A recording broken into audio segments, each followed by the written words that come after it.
आज हम बात करने वाले हैं ससुराल पर। कितना सुंदर विषय था। मैं चाहती थी कि आज हम इसकी पब्लिसिटी के लिए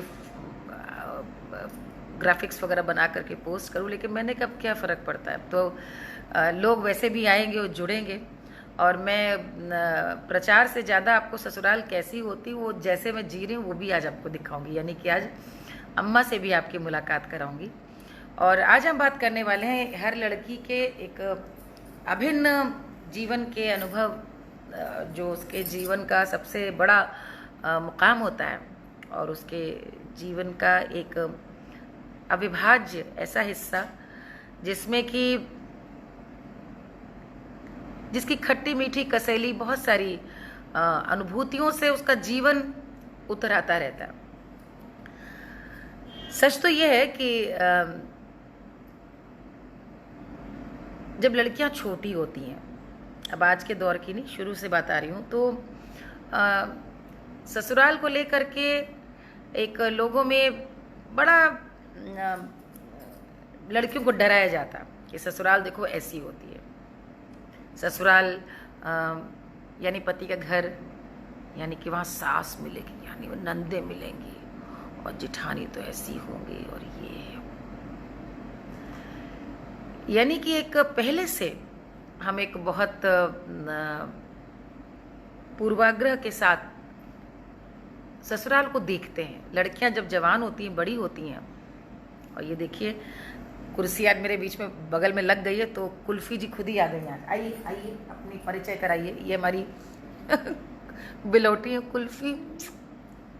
नमस्ते करो सबको, हाथ जोड़ के नमस्ते करो।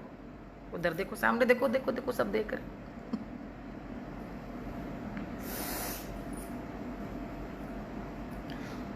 तो लड़कियों को शुरू से ही, जैसे ही आँख खोलती हैं, तब से उनको ससुराल के लिए एक ऐसी दहशत, एक ऐसा नकारात्मक छवि आ जाती है। और उस ज़माने में फिल्में भी ऐसी आती थी। याद करिए जब ललिता पवार, सास माने ललिता पवार, पिक्चरों में नीलकमल जैसी फिल्म और बहुत सारी फिल्मों में दिखाते ही थे कि मतलब बहू तो बस शोषित ही हो रही है, दुखी हो रही है। और ऐसा नहीं वो गलत दिखा रहे थे, ऐसा होता भी था। और मुझे लगता है कि उस ज़माने की या आज भी मैं कहूँ सामाजिक पृष्ठभूमि पे जाना पड़ेगा कि ऐसी छवि ससुरालों की क्यों थी, या यदि आज भी दुर्व्यवहार जहाँ होता है तो क्यों है। उसका शायद कारण ये कि स्त्रियों की बहुत सारी बातें मन में रह जाती थी। उनकी इच्छाएं, उनकी अधिकार घर तक ही सीमित रहते थे। वो क्या करें क्या ना करें, क्या चाहती हैं, क्या उनकी बात समाज में तो पतियों की बात चलती थी, उनकी चलती नहीं थी। नौकरी करती नहीं थी, और पति, उन्हें हमेशा लगता था कि पति तो अपनी माँ का है, तो मेरा ये लड़का है, तो मेरा बेटा, यानी कि उसकी बहू भी मेरी बहू हुई। अधिकार तो सही समझते हैं, लेकिन क्रियान्वयन में कहीं ना कहीं अंतर हो जाता था। बेटा अपना है तो लाड़ वैसा ही है, लेकिन बहू अपनी है तो अब लाओ, हो गई कब्जे में, करो जो मन में आए करो। और कहीं ना कहीं जो शासन करने की या काबू में करने की जो प्रवृत्ति है, जो बड़ी नैसर्गिक और बड़ी ह्यूमन टेंडेंसी है, उसमें बहुओं को अपने लपेटे में ले लेती थी। कुछ तो बहू वैसे ही डरी सहमी आती है, और कुछ इसमें देखना होगा कि लड़की जब ब्याह करके अपने घर आती है, ससुराल अपने आती है, तो अपने मायका छोड़ के आती है। कल मैं बता ही रही थी, सखी सहेली सभी को छोड़ करके आती है। और जब सबको छोड़ करके आती है तो वो एक अकेला पति होता है जिस पर वो पूरा अधिकार मानती है। और पति का प्रेम किसी से बटे, ये पत्नी भी बर्दाश्त नहीं कर पाती। वहाँ पर सास का अधिकार भाव कहीं ना कहीं नई नवेली बहू को भी अच्छा नहीं लगता, जचता नहीं। उसे हमेशा लगता है कि ये किसी कारण से कहा गया। और दूसरे परिवार में जब लड़की जाती है तो हमेशा उसका आकलन किया जा रहा होता है। आज तो ज़माना अलग हो गया। पहले तो कैसे उठी, कैसे बैठी, कैसी चितवन है, आंख नीचे है कि नहीं, बैठ भी रही है तो हल्के से बैठ रही कि नहीं, उठना भी है तो वो धम्म से तो नहीं बैठ रही है, कढ़ाई में पकौड़ी भी छोड़ रही तो कैसे सलीके से छोड़ रही है, उठती है यदि कमरे से तो चादर भी ठीक से बांध करके तहा करके रखी कि नहीं, साड़ी के फोल्ड कैसे हैं, एक एक चीज़ों से देखा जाता था कि भाई बहुएं हैं कैसी। तो लड़कियों को बड़ा हमेशा उनका एक असेसमेंट चल रहा होता है। और पहले तो बहुत सारे लोग होते थे ससुराल में, आज फिर भी आसान है, अकेली सास होती हैं। पहले तो 10-15 लोग होते थे, एक सास नहीं होती थी, कई कई सासें होती थीं। भाई हमारी थी, ददिया सास थी, ननिया सास थी। लेकिन उस ज़माने में तो जॉइंट फैमिली होती थी, कई 3-4 बहनें साथ रह रही, 3-4 नंदे साथ रह रही, 3-4 देवरानी जेठानी, यानी एक नई नवेली बहू की ससुराल में 7-7 8-8 लोग परीक्षा ले रहे हो, और उसके पास एक अकेला पति, और पति के सामने मजबूरी कि वो भाई सब कुछ सामने कह नहीं सकता खुल करके, न पत्नी का साथ दे सकता, न माँ को गलत कह सकता, कभी कभी जानते हुए भी माँ को गलत नहीं कह सकता। लेकिन ये बातें तो आज समझ में आती हैं, उस समय नहीं समझ में आती थी। तो मुझे लगता है कि पहली बात तो ये कि माएँ लड़कियों को भी कहीं ना कहीं ये सिखा करके भेजें कि बेटा जैसे हम है वैसी सास। जब मेरी बातें बुरी नहीं लगती तो सास की बातों को भी मन में मत रखना। हमारी जब शादी हुई तो हमारी माँ हमसे कहे कि कोई कुछ यदि कहे तुम्हें तो ये समझना जैसे धूल है शरीर पे, तो ऐसे धूल की तरह झाड़ देना, और फिर खड़े होते हैं ना, तो खड़े होते अपना धूल झाड़ देते हैं। तो कोई कुछ यदि कहे तो बस समझना धूल झाड़ना, बुरा मत मानना, कोई बात कहो न मन में रखना। और ये अनुभवों से उतरते चढ़ते स्त्रियों का जीवन गुजर जाता था। बहुत अच्छा किसी ने भी लिखा है कि पैरों की आवाज़ भी ना हो, ये भी कहा जाता था। ये क्यों कहा जाता था? ये इसलिए कहा जाता था क्योंकि छोटे छोटे घर होते थे पहले, उन छोटे घर में बहुत बड़ा परिवार होता था। तो नई बहू का बोलना और चलना दोनों बहुत हौले से हल्के हल्के अच्छा माना जाता था, क्योंकि मान लो वो पति के पास भी जा रही है, कुछ बात भी कर रही। तभी अब देखिए पुरानी औरतों को फुसफुसाने की बड़ी आदत होती थी। सुनो हमारे पास बैठो, हम कुछ कह रहे सुन लो, हाँ सुनो। ये जो पुरानी औरतों की आदत थी वो इसीलिए थी क्योंकि आज़ादी नहीं थी, और आज़ादी नहीं थी ऐसा नहीं तो कोई मना करता था, लेकिन क्या कह रही इन बातों को भी खूब नापा तोला जाता था। इसलिए जैसे गाना हमारे यहाँ है ना, सावन झड़ी लागे धीरे धीरे,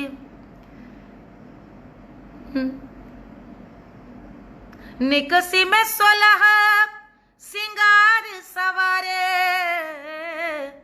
पायल मोरी बोले धीरे धीरे, पायल मोरी बाजे धीरे धीरे, सावन झड़ी लागी धीरे धीरे। तो ये इसीलिए कि नई बहू है, पायल पहनेगी, वो कहाँ चल के गई, उतनी आवाज़ की छन छन से अनुमान लगाते थे बहू कहाँ गई, अभी किधर गई। और पुराने ज़माने में चूँकि पिछली सासों को बहुत बंधनों में रखा गया था, तो वो नई बहुओं पर भी बंधन रखना चाहती थी। तो वो देखती थी सो तो नहीं गई, उठी कि नहीं समय से, सबके खाने के बाद खाया कि नहीं। लेकिन ये सब बातें संयुक्त परिवारों में थी और आज भी हैं, आज भी। लेकिन इनमें बहुत लोग अपनी आदतों में बदलाव लाए हैं, लोगों ने जीवन बहुत आसान बनाया है, और उसका एक ऐप भी आया है। मैं तो गाने के समय हमेशा कहती हूँ कि भाई लोगों को पता होना चाहिए कि सास का मतलब है, सास अपभ्रंश है शासन शब्द का, जो शासन करता है वही सास है। तो सास पूरे परिवार को एक डोर में बांध करके रखती है। लेकिन ये जो डोर है अनुशासन की और नेह की, ये कहते थे पहले पुराने जमाने के, भाई पता नहीं क्यों हमारे ऐसे बोलते थे, सारे लोग बोलते थे कि फलानी की सास जो है बड़ी, तो ये जो मुंह बनता है ना इसका मतलब बड़ी रुतबे वाली हैं, बड़ी तेवर वाली हैं, बड़ी जब्बर हैं। लेकिन मैं आजकल जब देखती हूँ कि नई नई सासें जो हैं, जो बहुओं से भी अब थोड़ा डरने लगी हैं कि भाई कम कम बोलो, सीमित बोलो, कहीं ऐसा ना हो कि बहुएं जो हैं वो आना जाना ही छोड़ दें। तो मैं यही कहती हूँ, ये बड़ा गलत किया है। सासों को शासन करना नहीं छोड़ना चाहिए, चाहे नई बहुओं को बुरा लगे चाहे अच्छा, क्योंकि रीति सिखाना ये माँ के बाद सास का ही काम होता है। तो रीति सिखाना न छोड़िए, और पुराने लोगों से एक सीख जरूर लीजिएगा। पुराने लोग बुरा बनने से डरते नहीं थे। उन्हें इसका नहीं था कि हमारे बारे में कोई किताब लिखी जाएगी या हमारी बहुएं कोई हमारी कल को हमारे ऊपर वो करेंगी कि भाई कविता रची जाएगी। उन्हें मालूम था कि वो जो परंपरा चली आ रही है वो अपनी नई बहुओं को सिखाना है उनको, और वो उन्हें सिखाना था। बस ये सिखाने में थोड़ा सा लाड़ भी यदि शामिल रहे, उतना ही जितना बेटियों को है, तो सारी माओं को अपनी बेटियों को सिखाना ज़रूर चाहिए कि सास से सीखें। सास का भी मन करता है। जैसे मैं अपनी बात बताती हूँ, मेरी माँ बड़ी सुघड़ थी, खाना बनाने से लेकर हर चीज़ में मुझे लगता था कि ऐसा तो कोई हो ही नहीं सकता। और ये सच बात है, मैंने कल बताया, माँ जैसा तो कोई होता नहीं। लेकिन जब मैं ब्याह कर अपनी ससुराल आई तो मैंने दो चीज़ें देखी। एक तो मेरी सास जैसी फुर्ती मैंने कहीं देखी नहीं। वो वजनी थी, मदर इन लॉ हमारी खूब वजन था उनकी, बहुत लोग इनमें से जानते भी हमारी सास को। लेकिन इतनी फुर्तीली कि मैं अक्सर देखती थी, स्टील प्लांट में हमारे ससुर जी काम करते थे, और उस समय अम्मा सुबह उठ कर के 7 बजे तक उनका, और जो लोग बहुत एफिशिएंट होते हैं, जल्दी काम करते हैं, उनका मैंने देखा है कि जुगाड़ भी बड़े अच्छे अच्छे होते हैं। पता नहीं कैसे उनका सब कटा रहता था, सब उनका आटा मड़ा रहता था। और जब तक पूड़ी चढ़ती थी, पूड़ी के लिए यदि कढ़ैया सब्जी के लिए चढ़ाई है, तब तक रोटी भी हो रही है, इधर दही भी उन्होंने कटोरदान में ऐसे ही जामन के संग डाल दिया, जो कि जब तक दोपहर में कटोरदान खुलेगा तब तक दही जम चुका होगा। खटपट कमाल का, मतलब उन तो मैंने फुर्ती उनसे सीखी। दूसरा उनका, जैसे हमारी माँ हमेशा कहती थी कि भाई धीमी आंच में खाना बनना चाहिए। हमारी सास ने जिंदगी भर तेज आंच में खाना बनाया, और तेज आंच में ही उनका खाना हमेशा बनता था, जल्दी खट। और एक बात और जो सास से सीखी वो ये कि अभी हम बता दें कि 25 लोग खाना खाएंगे, अब तो उम्र हो गई अम्मा की, लेकिन जब हम तब का पुराना बता रहे हैं, 30 साल तो मेरी शादी को हो गए, तो अम्मा को एकदम से कभी मैंने देखा ही नहीं हमारी सास ने कभी बुरा मुंह बनाया हो। 20 लोग आ जाएं, 50 लोग आ जाएं, लेकिन उनका आधे घंटे में खाना बन के तैयार, चटनी सलाद रायता के साथ। ये जो कमाल था, मैंने अम्मा से सीखा कि कैसे खिलाना भी एक कला है। ये मैंने अपनी सास से सीखा। ये मेरी माँ में भी था। हमारे जैसे जब दमाद उनके आते थे, मतलब अवनीश और हमारे जीजा जी, तो मम्मी खड़ी रहती थी टेबल, मतलब खाया कि नहीं वो खुद ही खड़े। हम लोग को कभी कभी लगता था मम्मी तुम बैठ जाओ, लेकिन वो खड़ी रहती थी। अम्मा का भी यही है। अम्मा से कहते कि जब से साथ में हम लोग रह रहे हैं, तब से हमको लगता है कि वजन हमारा इसीलिए बढ़ा है क्योंकि वो हो नहीं सकता कि वो अकेले खा लें। अच्छा कुछ ले लो, कुछ खा लो। अभी भी ये थके हुए ऑफिस से आते हैं, डाइनिंग टेबल बैठी हैं, तो जो 4-5 चीज़ें रखी रहती हैं वो कटोरी खिसका देती, ये ले लो ये ले लो। तो वो खिलाना भी एक ऐसी कला है कि भूखे को भूख लगाए, और प्यार और ममता भी ऐसी। तो ये एक मुझे लगता है कि मैंने भी अपनी सास से सीखा। हमारी नंदे नहीं थी, हमारी दोनों देवरानियाँ आई, हमारे बाद आई, और बीच वाली देवरानी तो हमेशा से बाहर ही रही। छोटी वाली जो देवरानी है वो साथ रही है, और जो साथ रहने का जो फल है वो भी मिला, क्योंकि उससे बहुत सारी जुड़ाव बहुत ज़्यादा है, क्योंकि जितना आप साथ रहेंगे आपको उतना ही प्रेम और उतना ही जुड़ाव होगा। तो पहली बात तो मैं ये कहना चाहती हूँ कि ससुराल आपका दूसरा घर है, आपका अपना घर है। तो ससुराल के जो नियम और कायदे हैं, क्योंकि हर घर की रीति होती है। अब कई बहुओं की मैंने आदत देखी है, अच्छी बुरी दोनों बता रही हूँ। कई लड़कियां हैं अपनी सासों से कहेंगी कि हमारे यहाँ तो ऐसा होता है, तो वैसे में तो भैया वही वाला काम किया कि सास सुनाएंगी तुम्हें कि जाओ फिर वहीं रहो।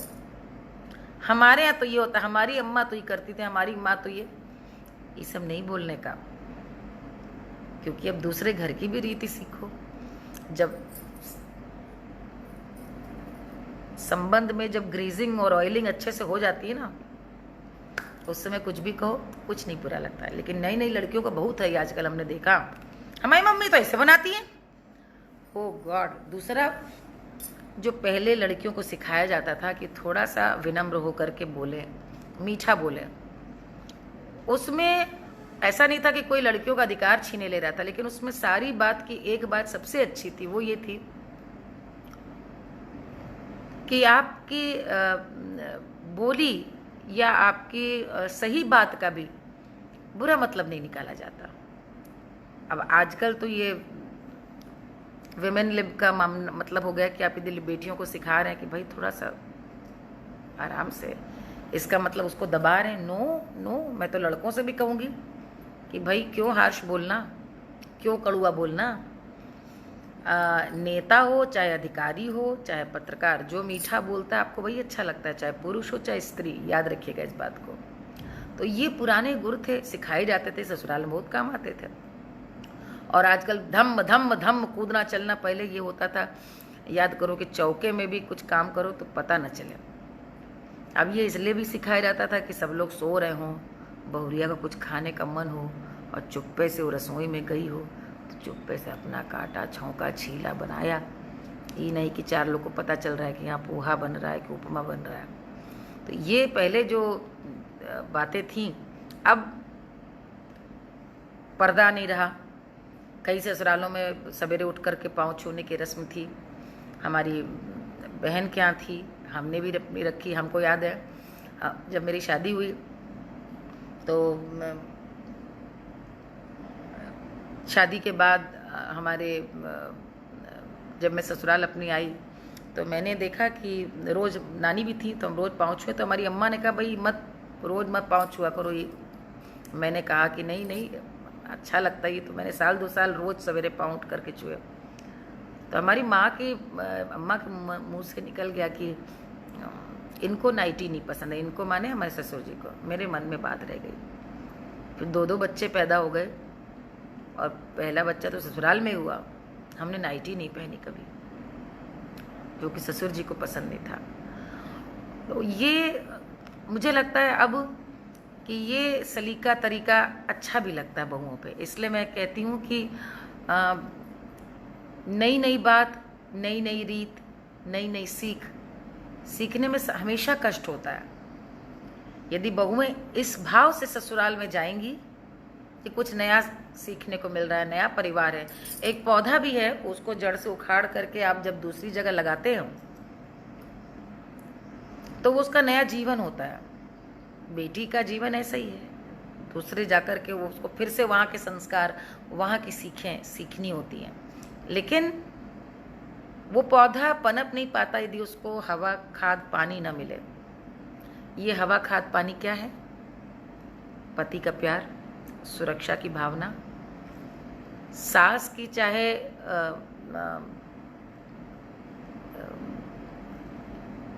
झिड़कियां हों, लेकिन ससुराल का प्यार, मान, सम्मान, इसकी हवा, खाद, पानी मिलती रहती है तो वो पौधा पनपता है दूसरे घर जा कर के।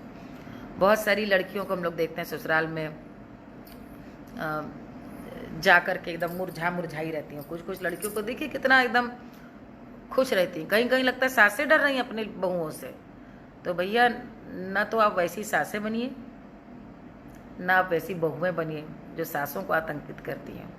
और यदि आप माँ हैं तो अपनी बेटी को भी यही सिखाइए कि भाई जब हमसे इस उम्र तक तुम्हारा झगड़ा चल रहा है तो सास ने कह दिया तो क्या बात है, उनकी बात में भी कुछ अच्छी बात होगी, वो सुनो। और तीसरी बात, मेरी माँ की एक सलाह जो मैं आज आप लोग को बोल दे रही हूँ। हमारी महतारी ने हमसे कहा था, हमने आंचल की गांठ में बांध लिया। 2 ही लोगों से जीतने की कभी कोशिश जीवन में न करना, एक दूल्हा, दूसरी सास। और यदि तुमने इन दोनों ये बात अपने जीवन में उतार ली, जग को जीतो, जग को पछाड़ने के लिए पूरी दुनिया पड़ी है। लेकिन यहाँ पर यदि ये भाव रखा ऊपर चढ़ी का, हम जवाब दें, हम ऊपर ही, तो तुमसे बड़ी कोई मूर्ख स्त्री नहीं। संबंध बराबरी का हो सकता है, संबंध सम्मान का हो सकता है, दिल जीतो, लेकिन अहम से कभी भी जीतने का प्रयास भी नहीं करना। हमारे यहाँ कुछ इतनी मूर्ख स्त्रियां होती हैं, इन्हीं दोनों को ही पर ही लड़ने की कोशिश करती हैं और दुनिया भर से बहुत अच्छी हैं। तो कृपया सुखी रहना है। तो जी सौम्या कह रही हैं, लोग आजकल कहते हैं मेरी अपनी लाइफ है, मैं क्यों एडजस्ट करूं।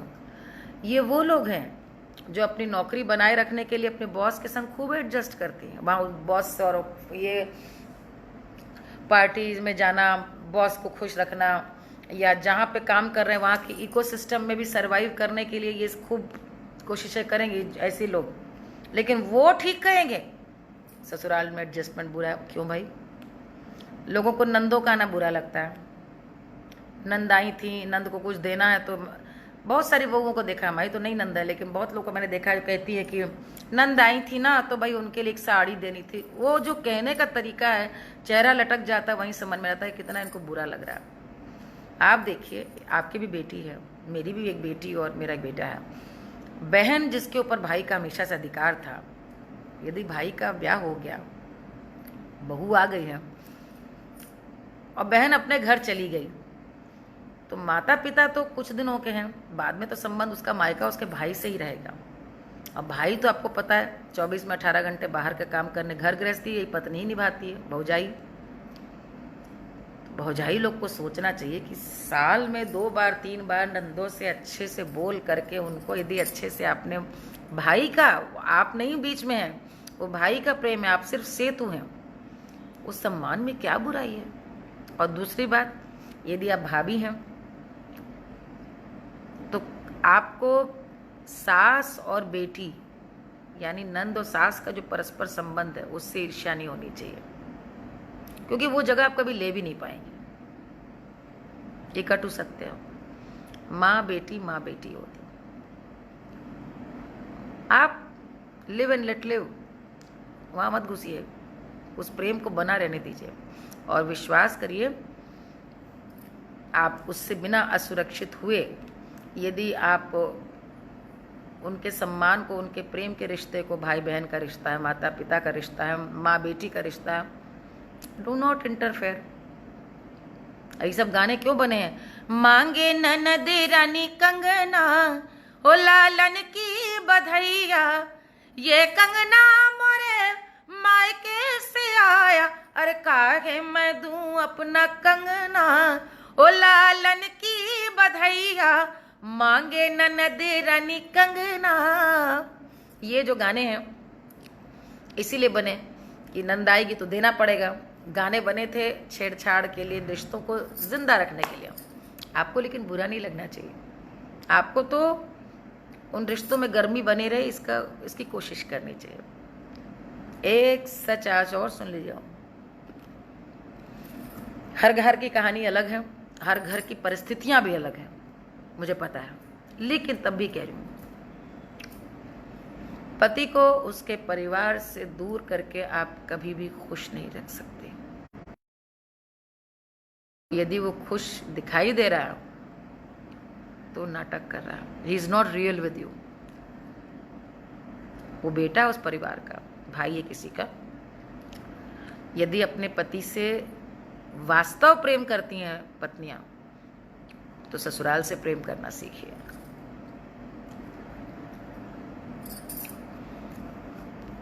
जी जी शुक्रिया। मैं देखूं अम्मा है कहाँ, बोल करके आई थी, 1 मिनट। अम्मा आइए आइए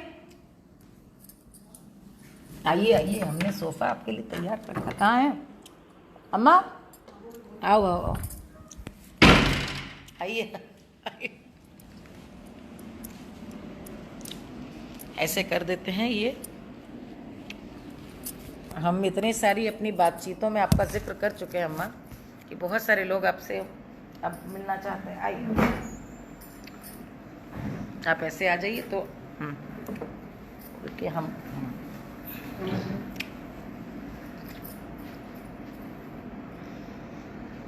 प्रेजेंटिंग हमारी सास श्रीमती उषा अवस्थी अम्मा। हम ऐसे खा लेते। अब आप बोले अम्मा, क्या बोलना है आपको? देख रही, जानती कौन कौन इसमें? गुल्लो देख रही हैं आपको, पुष्पा मौसी सब देख रहे हैं। तो आप इसमें वीडियो बहुत सारे लोग देख रहे हैं और मैं सवाल पूछती जाती हूँ। आपको जो बोलना है बोल लीजिए। हाँ, आज लॉकडाउन में हम लोग बैठे हुए हैं, तो आजकल मैं अपना टाइम वो करने के लिए रामायण पढ़ रही हूँ, तो उसी से मैं कुछ कहना चाह रही हूँ। अम्मा रामायण पढ़ रही हैं तो अम्मा बता रही हैं उसी पे कुछ कहना चाह रही हैं। तो जैसे रामचंद्र 4 भाई थे, तो ये अवनीश वगैरह 3 भाई हैं। अरे भाई, और आपने देखा कि वो भावुक हो गई है कुछ। वो जो कहना चाह रही हैं आप, मतलब शायद समझ गए हैं। अम्मा ये कह रही हैं कि आजकल रामायण पढ़ भी रही हैं और रामायण देख रही हैं। तो अम्मा ये कह रही हैं कि बोलिए बोलिए, आप बोलिए। अवनीश जो है हमारे घर के राम है। ईश्वर की कृपा से सीता जैसी पत्नी भी मिल गई।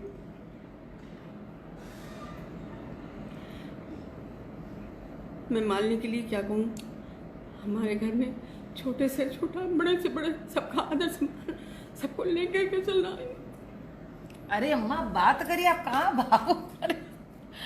अम्मा इमोशनल हो गई है और वो बिल्कुल रोक नहीं। आप बस अपनी बात करिए, आपसे बहुत सारे लोग बात करना चाहते हैं। आप अपने बारे में कई लोग यहाँ पे जानना चाहते हैं। वो अपने बांदा के बहुत सारे लोग इसमें, आप बात करिए। देखिए यूपी का नाम गुल्लो कह रही है। तो आप, बहुत सारे लोग हैं जो आपको जानते भी, इसमें सब जुड़ा है। तो आप बोलिए, कुछ भी बोलिए। तो अरे अच्छा, आप अपने ससुराल के किस्सा बताओ। हम तो तुम्हारी अम्मा बहुत तारीफ कर चुके आधा घंटा। अम्मा की ससुराल बड़ी जब्बर और जोरदार थी, इतना बता दे रहे हैं। जब्बर और जोरदार होना चाहिए, पर भाग्यशाली भी हूँ वहाँ की। अम्मा बात नहीं कर पा रही हैं, बहुत ज़्यादा इमोशनल हो रही हैं। और हम चाहते हैं कि फेसबुक से सब लोग चूंकि डायरेक्ट जुड़े हुए हैं, तो आप भाग्यशाली भी हूँ। हमारी सास बहुत बुद्धिमान थी और शायद उनकी बुद्धि हमारे लड़कों पे आई। अम्मा अपनी सास यानी हमारी ददिया सास के लिए कह रही है कि उनकी बुद्धि जो है बच्चों में आई है। हाँ अम्मा। और हमारी माँ में बहुत सीधी सादी थी। अपनी माँ को कह रही, मतलब हमारी ननिया सास। सबको लेकर चलना और सबको लेकर के चलना और बहुत प्यार करना। तो अवनीश में शायद उनके ही गुण आ गए। और बोलो, बोलती चलो। आज कुहू की शादी में, आगे थोड़ा सा आगे आ जाए ताकि इसका आवाज़ सुनाई दे। हाँ, कुहू की शादी में कोई ऐसा रिश्तेदार नहीं था जो ना आया हो। दूर दूर से, बाहर से, विदेश से, सब के सब, और वो सब आए, क्योंकि ये लोग सबका सत्कार करना जानते हैं। ये लोग सबको को लेकर के चलना जानते हैं। और मैं बहुत भाग्यशाली हूँ कि ऐसी बहू मिली। अरे सुनो अम्मा, गुल्लो क्या कह रही है? मौसी की परवरिश इस पार एक्सेलेंस, गुल्लो लिख रही है आपको। और रमेश है ना, रमेश अम्मा बांदा वाले, वो जो अपने आए थे पाई डंडा वाले, वो कह रही है कि अम्मा का परिवार राज परिवार है बांदा का। अम्मा is great, name of God. सब लोग, बहुत लोग हैं इसमें जो आपको जानते हैं, जो इसमें सामने आए। अच्छा ये बताइए, बहुत सारी इसमें बहुएं हैं जो कि देख रही हो, उनको क्या कहना चाहोगी? कुछ अगर बहू बनना है तो माली को देखो। अरे अम्मा तो मैं मजाक नहीं कर रही हूँ।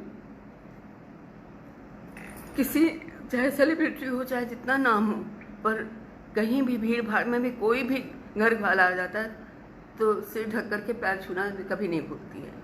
तो अपने से बड़ों का, अपने से उनका सम्मान करना सारी बहुओं को सीखना चाहिए और सबको लेकर के चलना चाहिए। उसमें आप भी खुश हो और वो लोग भी खुश हैं और सारा परिवार खुश रहेगा।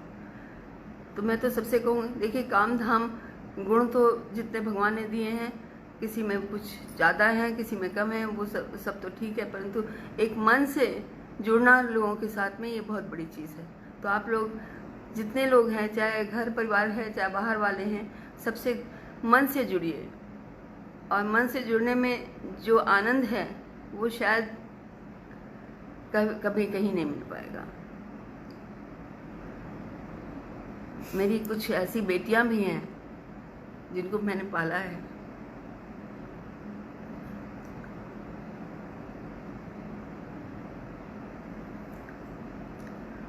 विदेश में रह करके भी जुड़ी हुई हूँ। किनके लिए कह रही हैं अम्मा? हाँ हाँ गुल्लो, ये तुम्हारे लिए था। गुल्लो, ये अम्मा तुम्हारे लिए कह रही थी कि बेटियों की तरह मैंने पाला है, तुम्हारे को कह रही है अम्मा। चलो रो नहीं, ये देखो ये मोनी भी देख रही है अम्मा, मोनी भी है, आपकी बहनें भी देख रही हूँ। आप लोग सुखी रहिए। सब आजकल छोटे छोटे परिवार हैं, पर दूरियां नहीं समझ, दूरियां तो दूरियां हैं ही हैं, पर मन से अगर आप दूर नहीं होंगे तो सबको एक दूसरे से जुड़े रहेंगे। और यही आप लोगों के लिए, सबके लिए मेरा आशीर्वाद है। खूब खुश रहिए, खूब नाम कमाइए और खूब काम करिए। धन्यवाद। आपने देखा क्या उन्होंने बात कही, क्योंकि मैं आपको जो बता रही थी, मैंने जो उनसे 2 चीज़ सीखी हैं कि कर्मठता जैसी हमने अपनी सास की देखी है, इतनी कर्मठ, मैं कह रही थी 50-100 लोगों का खाना बनाना सब कुछ, लेकिन उससे भी ज़्यादा खेती भी करना हुआ है। तो ट्रैक्टर तक चलाया अम्मा ने, बुआई कटाई के लिए कानपुर तक जाती रही। हमारे घर में तो कोई खेती थी नमीन थी नहीं, नौकरी पेशा वाले थे, लेकिन जब हमने अपने ससुराल में देखा तो मैं दंग रह गई कि हमारे बटाई टाइप पे जो खेत, तो अम्मा अकेले सारा देखती थी। तो अभी देखिए लास्ट लाइन अम्मा ने क्या बोला कि गुण आगे पीछे थोड़े बहुत सब में कम ज़्यादा होते हैं, सब एक जैसे भाई बहन नहीं होते, 5 उंगली बराबर नहीं होती है, लेकिन सबको बांधे रखें। और अंत में कहा खुश रहिए, काम करते रहिए। लास्ट लाइन उनकी थी, काम करते रहिए। ये वही बोल सकता है आदमी, नहीं तो सब कहते हैं सुखी रहो, लेकिन वो खुद अभी तक एक उम्मीद संस्था है जिसकी वो है। अब तो अम्मा शिथिल हो गई, वरना आपको हम क्या बताएं कि उनकी एनर्जी हम लोग को कॉम्प्लेक्स देती थी कि ये 1 सेकेंड बैठने वाली नहीं थी। और अभी भी कुछ अभी आ गया तो तुरंत कट के उसका अचार बनना है। ये तो सबसे बड़ा संदेश यही है कि आप सक्रिय रहें और व्यस्त रहें और सबको जोड़े रहें। और जो मैंने कहा कि भाई सास बहू का जो रिश्ता है वो माँ बेटी का रिश्ता है, और धीरे धीरे ही बनता है, जो मैंने बताया धीरे धीरे जुड़ता है, धीरे धीरे बनता है, और दोनों तरफ की कोशिश से बनता है। लेकिन घर में आपका पति भी तभी आपसे प्रसन्न होगा जब उसका परिवार उसके साथ होगा। ये जितनी मूर्ख स्त्रियां इस प्रकार का प्रयास करती हैं, और जितनी, क्षमा करिएगा मेरे शब्द, माएँ हैं जो बेटियों को भी ये ट्रेनिंग देती हैं, तो वो बिल्कुल बिल्कुल इस ख्याल को निकाल दें, क्योंकि आपको भी नहीं पता कि आपके बच्चे आपको देख रहे हैं, और जो आप कर रहे हैं, जैसे जी रहे हैं, वो सब वो देख रहे हैं और सीख रहे हैं। मैं एक बात कहना चाहती हूँ कि मालिनी को पसंद करने का सिर्फ ये कारण नहीं था कि वो बहुत अच्छा गाती है या बहुत सुंदर है। सबसे बड़ी चीज़ थी इनकी माँ की शिक्षा।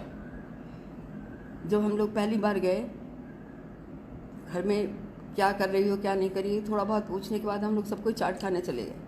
और वहाँ पे जो मालिनी ने सबके साथ व्यवहार किया वो था कि भाई हाँ, ये हमारे घर की लायक है।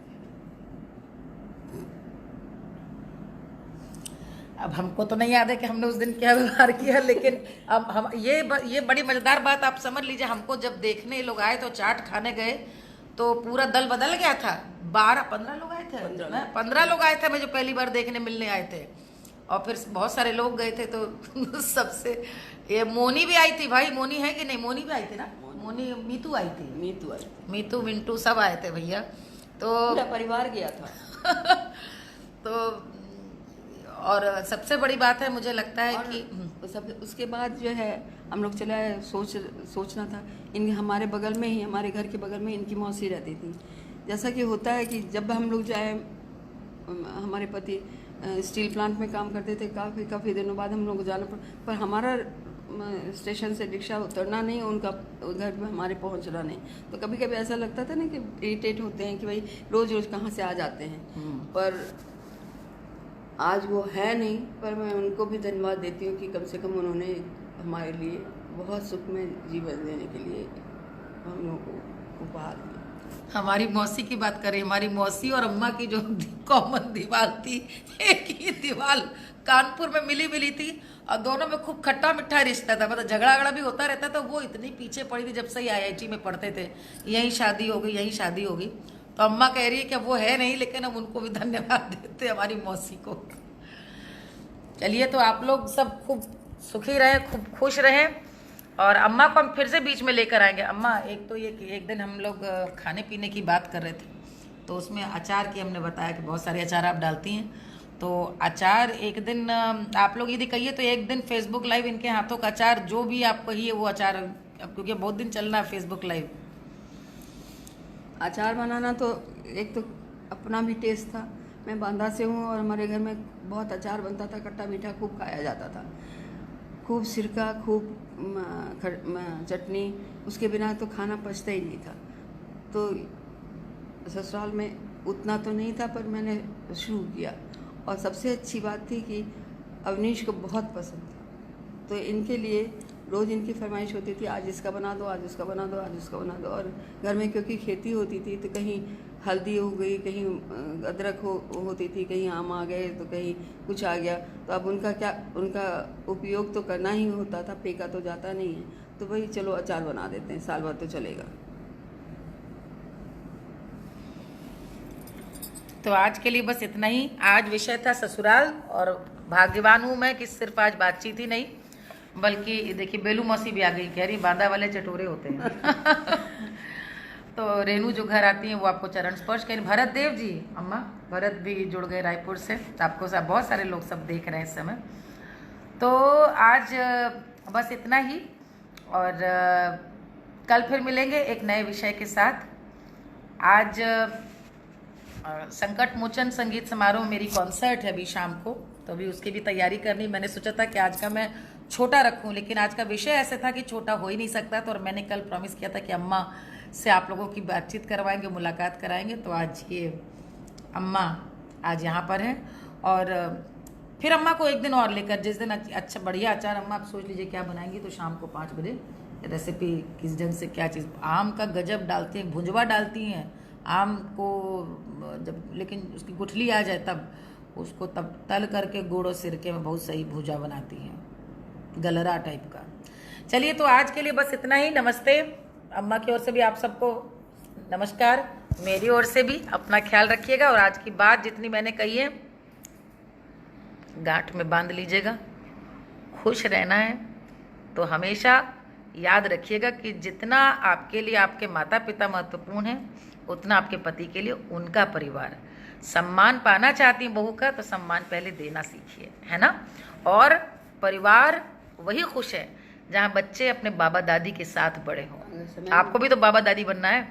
अगर समय हो तो चलो, वो जो पहली बार मुँह दिखाई में गाना गाया था, मेरी सास के दिन चले गए, एक लाइन सुना दो। अम्मा कह रही मुंह दिखाई में जो गाना गाया था, गयो गयो री सास तेरो राज, जमाना आया बहुवन का, गयो गयो री सास तेरो राज, जमाना आया बहुवन का। आप पुष्पा मौसी आपको